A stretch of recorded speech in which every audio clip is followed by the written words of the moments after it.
Assalamualaikum warahmatullahi wabarakatuh.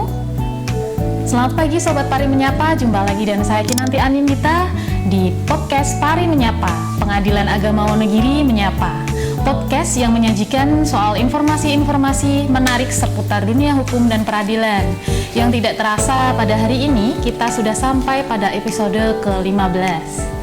Baik Sobat Pari Menyapa, pada hari ini kita akan membahas soal hak-hak anak dan perempuan pasca perceraian.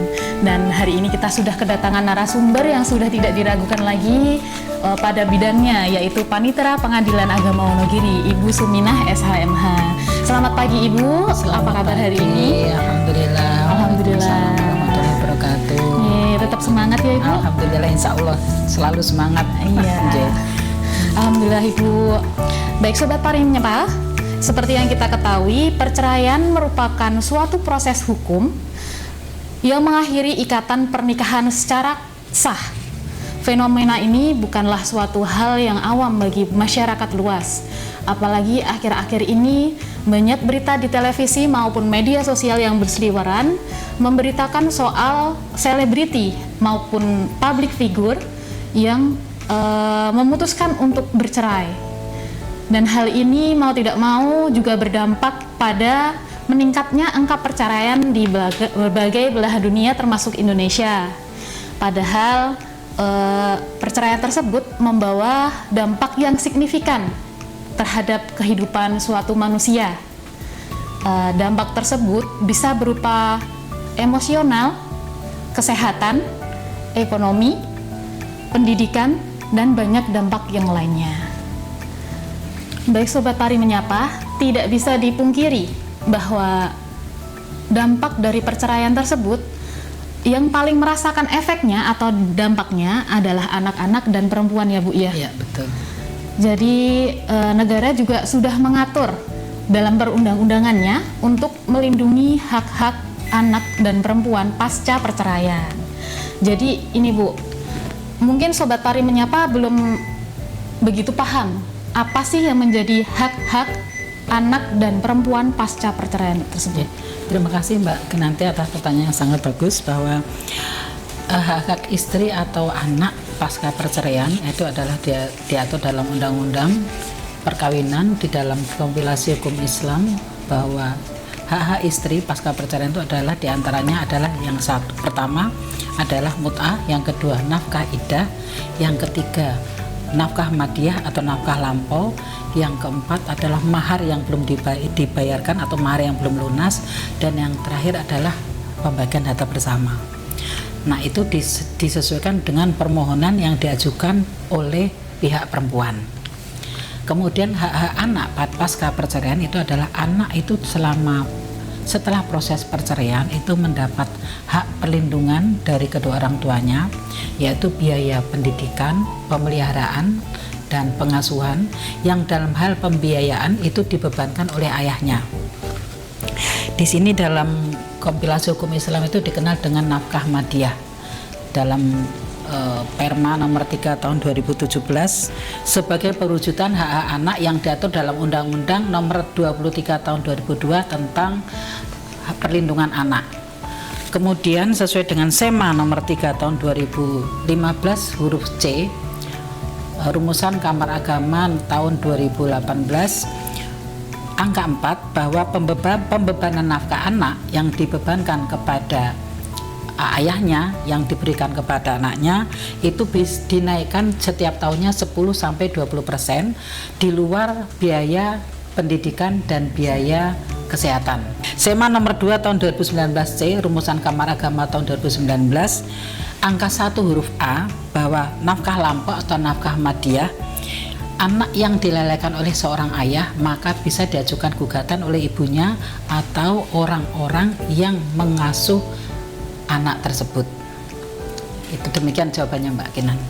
Wah, ternyata banyak sekali ya jenis-jenis hak-hak anak dan perempuan pasca perceraian. Itu yang disebutkan Ibu tadi, berbagai macam nafkah-nafkahnya ya Bu ya. Ya, seperti nafkah iddah, itu nafkah selama masa iddah ya Bu ya. Terhitungnya 3 bulan sejak perceraian. Kemudian untuk madliyah itu nafkah lampau kan? Nafkah lampau terhutang. Ya, nafkah lampau terhutang yang tidak dibayarkan oleh ayahnya atau suami. Oh iya, berarti itu bisa diminta ya Bu, dimasukkan dalam gugatannya ya? Bisa. Maka tadi disesuaikan dengan permohonan yang diajukan oleh pihak perempuan. Nah, Sobat Pari Menyapa, ternyata banyak sekali nafkah-nafkah yang jenis nafkah-nafkah yang menjadi hak-hak anak dan perempuan pasca perceraian. Tapi ini ada nih Bu, ada laki-laki itu kadang cuman yang penting saya udah ngasih, tapi tidak memperhatikan kelayakan besaran nafkah tersebut, gitu. Jadi yang penting saya ngasih gitu, tapi nafkah tersebut tidak dipandang layak. Jadi kelayakan besaran nafkahnya itu seperti apa sih Bu? Terima kasih Mbak Kenan. Untuk kelayakan nafkah seorang suami kepada istri dan atau anak itu sesuai dengan SEMA nomor 3 tahun 2018. Huruf A angka 2 bahwa nafkah yang diberikan istri kepada suaminya itu disesuaikan dengan kemampuan suami atau pendapatan suami atau take home pay. Kriteria besaran nafkah adalah untuk mempertimbangkan kemampuan atau take home pay dari suami yang didasarkan pada kebutuhan dasar hidup istri dan atau anak. Jadi sesuai dengan kemampuan suami, jadi tidak memberatkan suami. Soalnya gini Mbak, kalau misalnya pembebanan itu di luar kemampuan suami, insya Allah tidak akan dibayarkan, malah itu akan merugikan. Jadi insya Allah hakim itu akan mempunyai pemikiran bahwa sesuai dengan take home pay suami kira-kira yang bisa dibayarkan oleh istri itu berapa. Nah itu akan bisa berjalan untuk selama masa tanggung jawab seorang suami kepada mantan istrinya atau anaknya dan anaknya. Baik Bu, jadi majelis hakim tentunya juga mempertimbangkan ya Bu ya, sesuai dengan kemampuan suami. Jadi mungkin juga harus ada bukti-bukti penghasilan, surat keterangan penghasilan atau slip gaji itu harus dilampirkan ya Bu. Betul. Ya Bu. Jadi setelah hakim memutuskan besaran nafkah tersebut, kapan nafkah tersebut seharusnya dibayarkan Bu? Nafkah tersebut dibayarkan itu kalau itu ada dua Mbak. Kalau cerai talak itu dibayarkan sebelum pengucapan ikrar talak, dan itu pada saat pembebanan itu nafkah mut'ah, madiah atau idah itu dicantumkan dalam amar putusan, dan perkara pembayaran itu bisa tidak dibayarkan kecuali kalau istrinya ridho tidak usah dibayarkan, berarti ikrar talak tetap jalan. Itu kalau ikrar talak. Tapi kalau cerai gugat itu berarti pembayaran ikrar talak, pembayaran nafkah idah mut'ah yang dimintakan oleh istri itu dibayarkan sesuai dengan SEMA nomor 2 tahun 2019 huruf C tentang rumusan Kamar Agama tahun 2019 angka 1 huruf B, bahwa dalam rangka pelaksanaan peraturan Mahkamah Agung nomor 3 tahun 2017 tentang pedoman mengadili perempuan berhadapan dengan hukum untuk memberi perlindungan bagi hak-hak perempuan, bahwa pemberian mut'ah atau idah dari suami itu diberikan sebelum akta cerai diberikan kepada pihak tergugat, itu untuk melindungi hak-hak istri. Sementara itu. Jadi gitu ya Bu. Jadi kalau misalkan yang mengajukan laki-laki atau cerai talak itu nafkah dibayarkan sebelum pengucapan ikrar talak. Kalau cerai gugat yang mengajukan istri itu nafkah harus dibayarkan sebelum pengambilan akta cerai. Pihak suami. Berarti kalau misalkan pihak suami itu belum membayarkan nafkah tersebut, itu belum bisa ngambil akta cerainya ya Bu. Belum bisa kita nggak bisa ngasih kita. Kan itu ada di sini ada anunya Mbak, di dalam perceraian itu ada kalimat yang dibayar sebelum tergugat mengambil akta cerai. Ini ketentuan dalam amar ya. Jadi dengan dalam ketentuan amar tersebut dinarasikan dalam posita dan petitum gugatan. Jadi untuk memperkuat agar hak-hak istri itu tidak terlalaikan sama suami. Soalnya sebenarnya kalau sudah berjalan selama ini, kalau sudah mengalami kesulitan juga seandainya kadung sudah diberikan kepada pihak suami, nah itu akan sulit, kita akan meminta nafkahnya itu akan sulit karena tidak ada istilahnya jaminan untuk mengambil untuk menarik nafkah idah atau mut'ah dari mantan suami itu. Jadi kalau misalkan yang mengajukan perempuan ini, terus di amar putusan tersebut ada keputusan bahwa harus akta cerai tersebut bisa diambil, tapi harus membayarkan nafkahnya tersebut. Nah, itu bahasanya gini Mbak, dibayar sebelum tergugat mengambil akta cerai. Ya. Baik Ibu, jadi misalkan ini ada pengajuan dari pihak suami yang menyatakan bahwa istri itu nusus ya. Nusus itu meninggalkan kediaman bersama tanpa seizin suami atau tanpa pamit gitu ya Bu ya. Ya, itu apa sih Bu yang menjadi syarat istri tidak dinyatakan tidak nusus?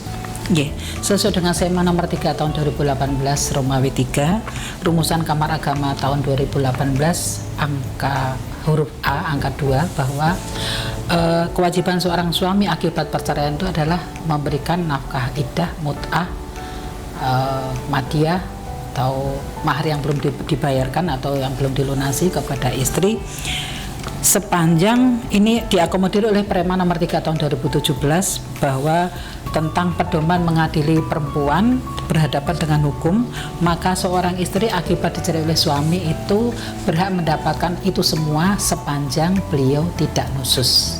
Itu jawabannya.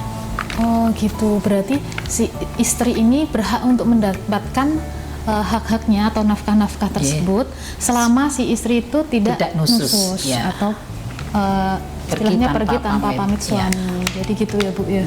Itu pembayarannya lewat mana Bu? Maksudnya harus di pengadilan agama atau bisa ke orangnya secara langsung atau gimana? Pembayaran itu di jam kerja di kantor pengadilan agama. Jadi nanti dititipkan di kasir, nanti ketua akan membuat penetapan bahwa pemohon atau suami menitipkan nafkah iddah atau mut'ah, kemudian nanti panitera memberitahukan kepada pihak termohon bahwa beliau mendapatkan iddah atau mut'ah dari mantan suaminya. Baik Bu, berarti ada pemberitahuan ke pihak perempuan ya Bu? Betul, harus ada. Bahwa ada nafkah yang dititipkan di pengadilan agama. Betul. Jadi misalkan ini Bu, ada nafkah yang dititipkan tapi dalam selang beberapa bulan atau beberapa tahun itu belum juga diambil sama yang bersangkutan, itu gimana Bu? Untuk nafkah iddah atau mut'ah yang tidak diambil atau belum diambil oleh pihak termohon atau istri, itu sebenarnya tidak ada batasan untuk kapan harus diambil atau diserahkan ke negara. Itu tetap harus dipegang di pengadilan, yang dalam hal ini oleh yang bertanggung jawab adalah panitera, yang dianu oleh kasir. Seperti itu. Oh gitu. Jadi sebelumnya tetap ada pemberitahuan ke pihak perempuan bahwa ada sejumlah nafkah yang dititipkan.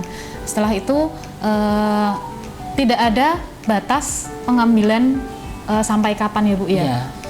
Cuman itu kan kita harus seperti di pengadilan mempunyai kewajiban untuk memberitahukan pihak termohon atau istri bahwa ini saudara atau ibu mendapatkan nafkah iddah atau mut'ah dari suami, karena kemungkinan waktu pembacaan putusan atau pembebanan kepada suami itu saat itu istri tidak hadir atau verstek, jadi itu mungkin beliau tidak tahu, makanya pada saat pemberitahuan itu diberitahukan kepada jurusita, memberitahukan kepada pihak termohon.